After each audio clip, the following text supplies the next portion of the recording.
Welcome to A1R Psychic Radio. You're here on Moonstruck TV with Amanda Hall, Psychic, all the way from the Gold Coast. Hope you're having an absolutely fantastic week wherever you are in this planet of ours. Congratulations to America. You've now got your new president. He's hit the ground running. I mean, I'm sure a lot of people were watching around the world as he was signing his life away to all these amazing documents yesterday. It was quite unreal, I think, to sort of sit there and watch that on the screen. Somebody just keeps signing and more policy. But anyway, back here in Australia, we're about to celebrate Australia Day here on Sunday. So that's why the set's decorated for Australia Day. So let's get into the show right here and now with the Simply Tarot card of the week, which is the Sun card. The Sun card represents marriage, bright prospects, and happiness. Now, when we talk about marriage, I'm a little bit old-fashioned. I'm talking about church married, the one with the bit of paper, you know, where you go down, walk down the aisle or go to the registry office or go to the city building and get married, where you actually have a piece of paper that says that it's a legal situation. So it is marriage, happiness, and bright prospects.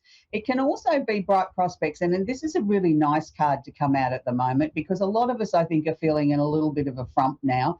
We've had the holiday season, we've had New Year, we've set our resolutions, and now it's like, what's next? It's sort of like everything's fallen into a bit of a frump. So it's time now to sort of look to the future and look to what you want to implement this year, that, you know, you do have lots of bright prospects. There's lots of things that could be happening this year. And there's lots of reasons why you should have a smile on your dial, even if things aren't going quite the way that you would like them to. Let's try and put some positivity out there that, you know, there's always a brighter tomorrow. There's always something to look forward to, even in the darkest hour. And that's what the Sun card reminds us of. The sun will rise again tomorrow, no matter what our circumstances or where we are in the world or whether the skies are cloudy or snowing or raining or whatever. But the sun is still there in the background, shining the light on all of us, that we can all sort of move forward and look towards a much brighter future.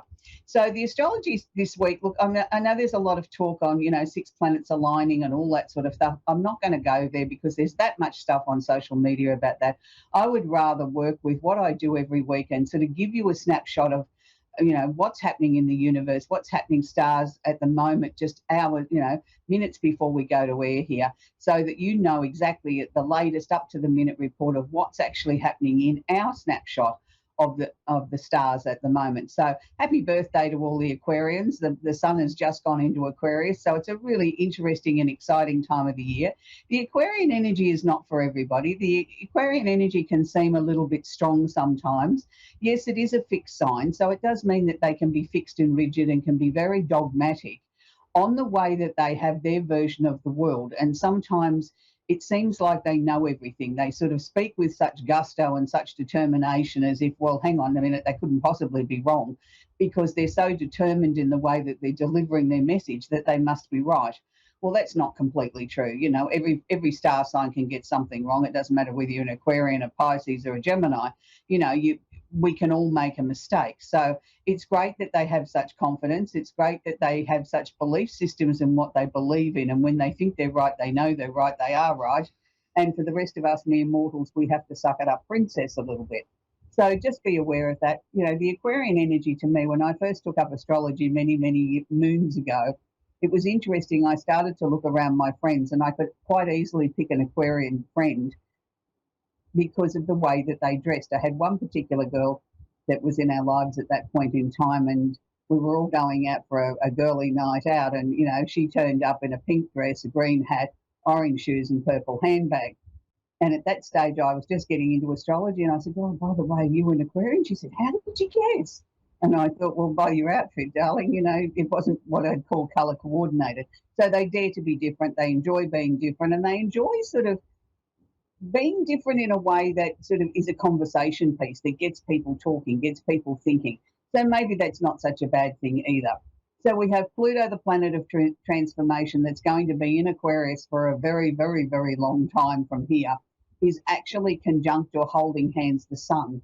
So what this means is, particularly for Aquarians, that it's the slow transition of the transformation of, you know, Pluto starting to reorganize your life. So if you're a very early Aquarian, you're going to be going through in the next few years a lot of change, transformation, and things that are going to be sort of sometimes not as palatable as what they should be. But just know that it's part of the Pluto energy of reorganizing and transforming your life. And sometimes these lessons aren't easy to learn or aren't easy to transition into. And we sort of balk at the system and we make it twice as hard as what we need to.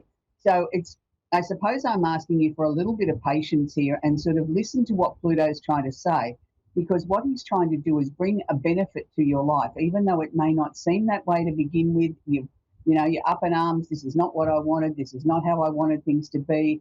I feel as if the whole world's against me. Just try and sort of take a step back and look at the energy in a different way and ask, why is Pluto doing this? Why does Pluto feel so strongly that we need change in your life and we need things to be very different to what they were before? So it's an interesting equation there of what is actually sort of happening. So I just sort of want to, sort of stress with you that this is really, really important and we need to be aware of that. We have Mercury, the planet of communication, is sitting in Capricorn at the moment. So this is a little bit like the school teacher with the red pen, sort of giving you a tick or a cross on your homework, how you're handling sort of things. So be aware if you've got some really important conversations that you have to go through at the moment and you are working with, then make sure that you are really sort of paying attention to everything that is being said and not just looking at things in the way that you want them to, that you're actually looking at them for what they truly are. It's a really important time if you've got to have some really serious discussions or deal with something of an official nature, whether it's something legal or government or something that's just very important to you. Make sure that you fully understand what you're reading, what you're signing, that you know exactly what is expected here, and don't sort of just skim over the top. I suggest if you've got to sign something that's really important, my suggested course of action is read it out aloud. Quite often then we pick up if something's not quite right, if there's a little mistake or a typo or whatever, where if we're just reading it to ourselves, we tend to sort of overlook that. Just a little trick that I've learned, I do have Mercury in Capricorn, so I really do dot the I's and cross the T's and really are quite pedantic when it's anything to do with official situations particularly. And I like to make sure that my communication is as clear as possible, even if I'm just having a conversation with a friend about nothing earth-shattering. I still like to make sure that my communication skills are as clear and as sharp as they can possibly be, and that the other person fully understands what I'm saying, because sometimes being a Sag, you can sort of be a little bit blunt and put your foot in it, as I am. And, you have to make sure that, you're not being rude or treading on someone's toes or hurting their feelings. So for me, Mercury in Capricorn is a really great asset there. We also have Saturn, the planet of discipline, is conjunct or holding hands Venus in Pisces. Now, what I'm saying to you here with this is that if you're looking for love, then maybe you need to be looking for love in a more disciplined sort of way. Now, what that means is you might be looking for a more mature love. You might be looking for somebody that's going to be more stable, more settled in your life this time around. Maybe you're sick of having relationships with people that don't work out, that, you always go for the bad boy and then wonder why you end up in tears. Or, you go for somebody that's full of fun and the life and soul of the party, but they have no backbone, they have no determination, they have no plans in life, they have no skills that they're working towards. And you sort of think, oh, well, that was good for 5 minutes while, at the beginning, but now I want something a little bit more stable, a little bit more grown up. Well, now is the time to sort of look in that direction of sort of sitting down, maybe making a list of the type of qualities you'd like in somebody in a prospective relationship. But don't forget to add a little bit of fun in there too, and a little bit of creativity, because after all, we are talking about the Pisces energy, which is about creativity and the finer things in life and enjoying the mystical, the musical, the creative. We're not all going to fall in love with musicians or artists, but we can have somebody that can have a bit of a sense of humor and make us feel as if life is, to be lived and to be fun, as well as being, taking the serious side of life too as well. So it's really important that everything sort of comes together and goes in a way that is absolutely sort of necessary. And it's sometimes difficult because, we're looking at, Saturn conjunct or holding hands Venus in Pisces, and everybody thinks, oh, well, that's only for Pisceans. No, it's not. It is affecting Pisces, Cancer, and Scorpio, and the opposite sign of Virgo, but it is washing across all the other remaining 8 signs as well. So it doesn't matter what your star sign is.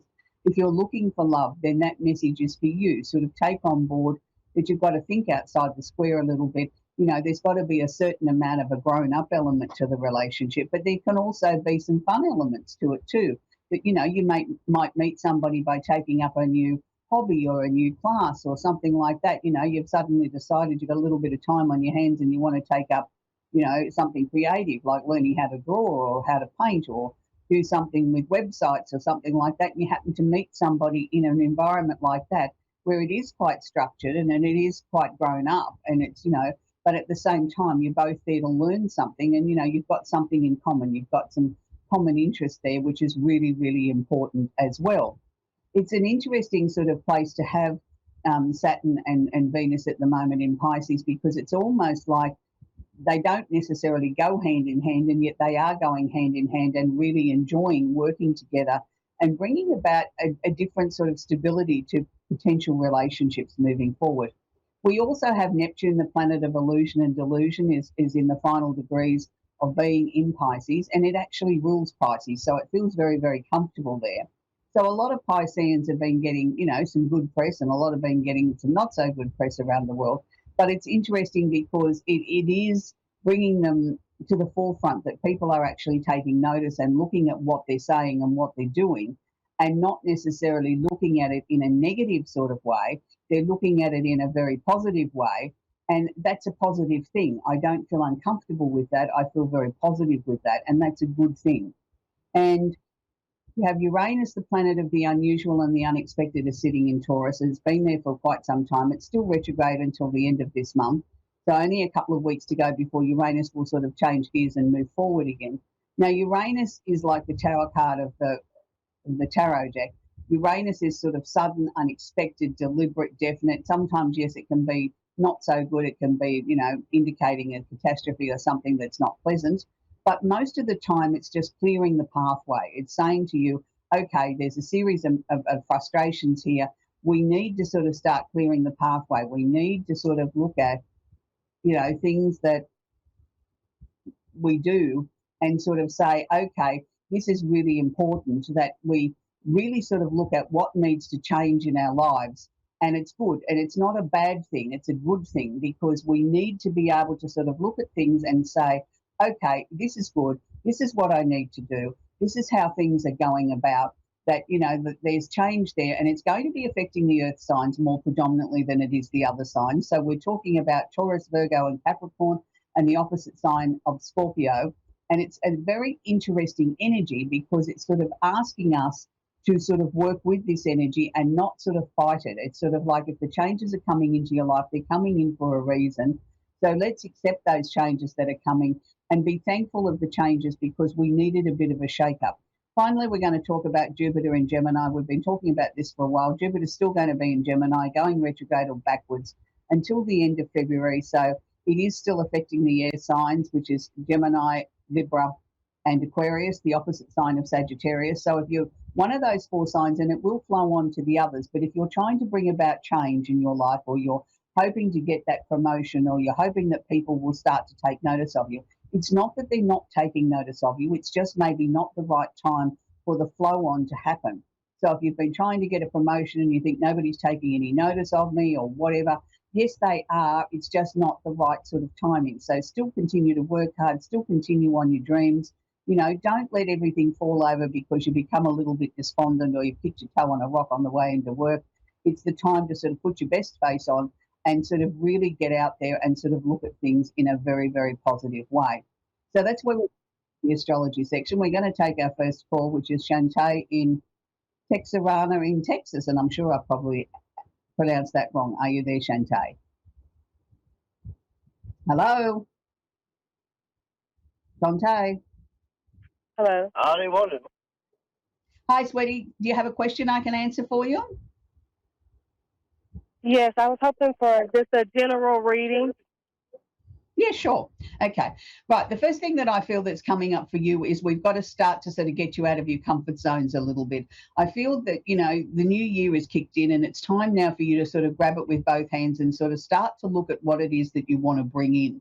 last year to me was a stop-start year. You know, sort of you got going with some projects and then they came to a dead stop, and then it was sort of like I really had to push myself to get the momentum back up there to get things going again.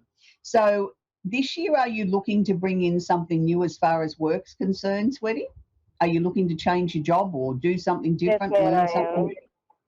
Yeah, well, that's good because they're showing me that there's going to be a definite positive change there connected with, you know, money and work and sort of finally fulfilling a dream is how they were showing it to me. That sort of like this is going to be something that sort of once we get you bedded into the new job, which I don't think is quite just yet.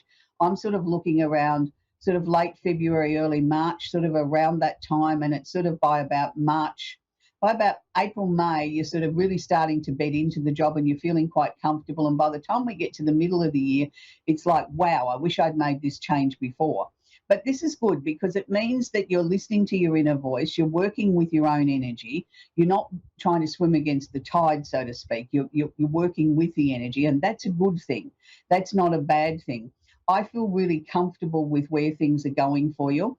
They're also sort of showing me some changes to where you're living, but I didn't necessarily mean a change of residence. Is there, once we get you back to work and in a job that you're really comfortable with, are you looking to make some changes with where you're living, sweetie?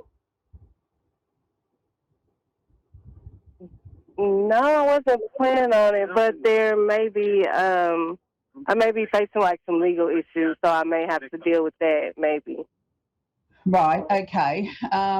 I'm not disputing you might have some legal issues to deal with, but what they were showing me was some changes around the house. And that can be sometimes as simple as hanging a new set of curtains or buying a new couch or doing something that sort of, in a sense, to reward yourself because of all the hard work that you've done and you've got this new job and you're getting on top of your finances. And it's like, wow, I can finally have that couch I've been looking forward to.